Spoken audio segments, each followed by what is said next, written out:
शेतकरी मित्रांनो, तुम्हाला माहिती आहे का सुपला 1515 ही झाडामध्ये काय काम करते? तर चला मित्रांनो, आज आपण जाणून घेऊया.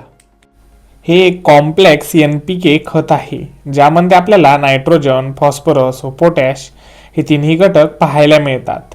म्हणजे झाडाच्या वाढीसाठी लागणारे तिन्ही मुख्य अन्नद्रव्य याच्यामध्ये समप्रमाणात आपल्याला पाहायला मिळतात. मित्रांनो, यामधील नायट्रोजन झाडाची हिरवळ वाढवते, पाणी मोठे होतात, झाडाला जोमदार वाढ होण्यास मदत करते. मित्रांनो, यामधील फॉस्फरस मुळाची वाढ होते, फुलोरा व फळधारणा सुधारते, रोपाची सुरुवातीची वाढ मजबूत करते.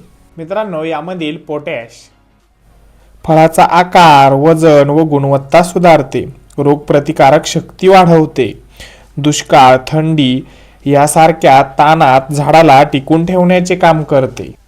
हे भात, गहू, ऊस, कापूस, सोयाबीन, भाजीपाला पिके याच्यामध्ये याचा उपयोग जास्त प्रमाणात केला जातो. मित्रांनो, याचा वापर करण्याची योग्य वेळ पिकाच्या सुरुवातीच्या वाढीच्या टप्प्यात आपण याचा वापर करावा.